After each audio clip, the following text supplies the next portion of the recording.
Okray ako. Okray, mga syokla.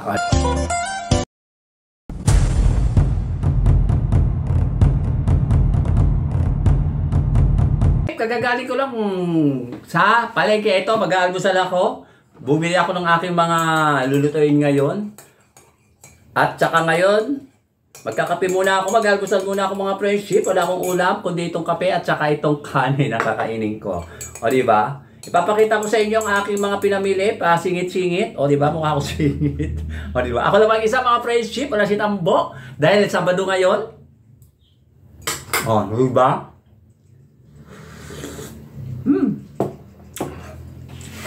Tabi ko muna dyan, sandali, mga friendship. Ay, ito ang aking pinamili, mga friendship. Tumaas na ang kilo ng chicken feet. Siyuan ng syunok. Sa tanzok lang mga friendship, ha. Siyuan ng syunok. 100 pesos sa 1 kilo ngayon. Ito, binili ko. Magkano ba to? 30. 30 nga ba? O, 30. 30 pesos nga ba to? Ay, kung 30 nga ito. Ito, ayan, o. Chicken feet. Oh. In English, chicken feet. In Tagalog, parang manok. In kasyoklaan, siyuan ng syunok. At eto pa, bumili ako ng bawang. Medyo mahal na rin bawang. 120 sa kilo. Bili ko dito is 25 pesos. Siowang in Syokla. 25 pesos mga friendship. Hindi natin dyan. At ang luya, mahal din ito. 130 sa kilo. 5 piso ito mga friendship. At bumili ulit ako ng saging. Walang katapusang saging na saba. Ayan. 20 pesos ang bili ko dito. Pero ang 1 kilo daw nito is 22. Bali 20 pesos lang to bili ko mga friendship. O diba? Medyo mura na. At saka masarap to kainin mga friendship sa pang daw to sa potassium. O diba? Abay higop. At syempre ito pa.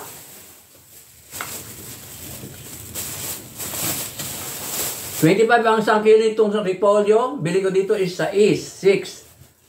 At etong sibuyas, bili ko dito 5 piraso, 8 pesos. O, diba? Kaya lang mga reject na ata to, kaya mura. 8 pesos, mga fresh ship. Parang 50 ata, 1 kilo o 30. Ganon, parang ganon.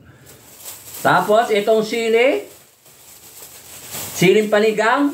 Alam mo magkano ito, mga fresh ship? 4 pesos. Ay, medyo mahal pa rin ata, Kasi noon, dati kasi 1 kilo nung 40. Ngayon, 4 pesos to, mga fresh ship. Ayan. Ngayon natin dito. At ang kamatis, malilit ang kamatis. Dali lang ha. Lagay ko sa lalagyan. Ay. Dali mga friendship.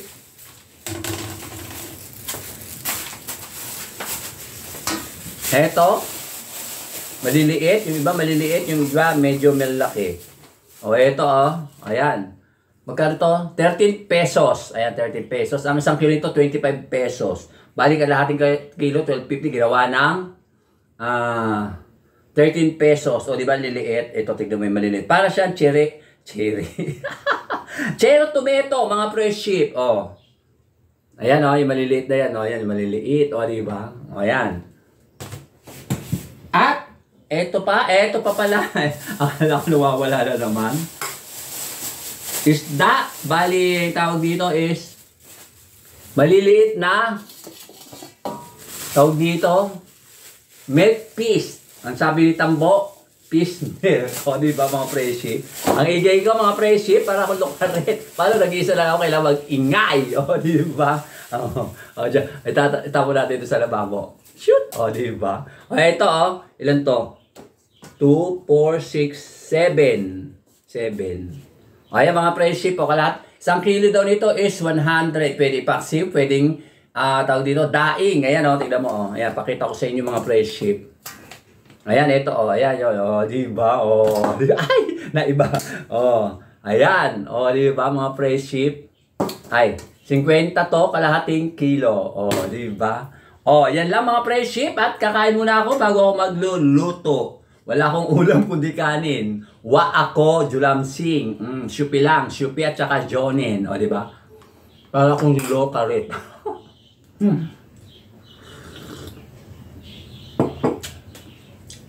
Amis na ang aking kamay.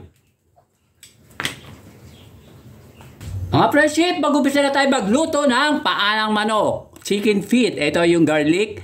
Pero hindi ko ilalagay lahat. Kalahati lang. Ginger. Ayan yung ginger. O, diba? Sabay-sabay na sila para sabay-sabay na rin silang maluto. Susunod natin ang onion, sibuyas, puti at saka hindi naman red to, kundi violet. Ayan, dami sibuyas, di ba? Sarap kasi pag maraming sibuyas tsaka bawang. Lalagay na natin ang chicken feet, o di ba? Paanang manok, chicken feet. This is a chicken feet. Lalagay na rin natin ang walang katapusang halubaybay. Konti lang naman, pampalasa lang. Ayan. Ito mga friendship, oh. O diba? Ang ganda ng mga paa. Paa ng manok. Kung bango, kung nandito lang kayo mga friendship, maamoy nyo ang amoy na itong ginigisa kong paa. O diba? O, tingnan mo, oh. Parang umano na siya, oh. Gumanon yung mga kamay.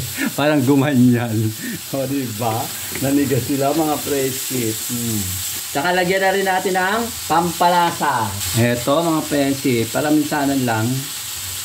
Takpan! Yan mga friendship, nilipat ko sa kasirola. Gisa-gisa muna natin siya. Mamaya lalagyan na natin ng sabaw. At takpan! Ha, friendship, lalagyan na natin ng walang katapusang hugas bigas. O diba? Para lumambot siya mga friendship. Oh.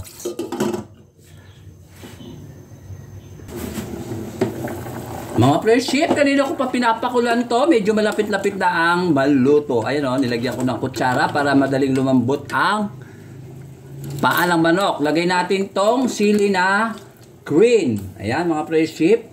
Tsaka, lagyan na natin ang sinigang mix. Ito, lagay natin. Konti lang muna, baka mamaya sumobra sa asim. Ayan. Malapit na siya, malapit-lapit na siyang maluto kasi medyo malambot na yung paa ng manok. Lalagay na natin ang gulay. Ito, cabbage. O, di ba isang katerbang sabi, isang tambak. Lagay na natin para maluto na, tanghali na, mag-alas 12 na. O, di ba, lalaki ng tipak. Ganyan talaga ako magluto mga friendship, malalaking tipak.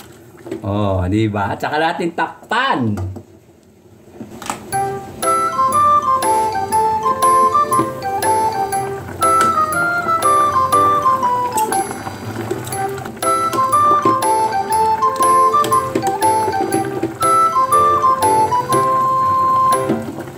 Mga friendship, ito yung aking biniling milk piece. Ginawa kong paksi yung 3 at yung 4. Ginawa ko naman daing. Ito siya mga friendship. O, diba?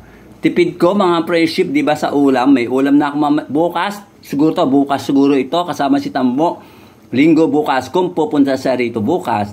At ito, ulam ko mamayang gabi. Kakain ako at luto na yung aking sinampalukang paanang manok. Ito na ang aking finished food. Itong aking ulam ngayong pananghalian. Sabado ako lang mag-isa. Ayan, umusok-usok pa. Ito ay tinatawag na sinigang na chicken feet. O, diba? Ang sarap, mga friendship. Hello, mga friendship! Kakain na ako. Alas 12:20 na. O, diba? Wala akong tanga. Nag-iisa ako. O, diba? Imbis na mag-short fit na ako, dito na bonnet. Bonnet with hair. O, diba? Mga friendship. Mas mainam ito kaysa nakasumblero akias. O, diba? Eto kakain na ako, eto na yung niluto kong isang tambak na paalang manok. Para ako sira dito, nag-iisa ako. Ayan, tikman na natin ang sabaw. Masarap ba? Masarap. Medyo masim-masim pero masarap siya. Etong repolyo. Naman natin. Tama lang pagkakaluto, hindi siya half cook, hindi siya full cook. Half cook, whole cook. Hindi siya half cook, hindi siya whole cook. Tignan natin yung ano. Malambot siya. Paano manok? O diba sosyal, may pakutsa-kutsara pa sa manok, imbis na kamayin ko. Kamayin ko na nga. Ditikman ko lang naman eh. Super lambot mga friendship. Ay. Ito sili, iman natin kung mangsang ba ito o hindi.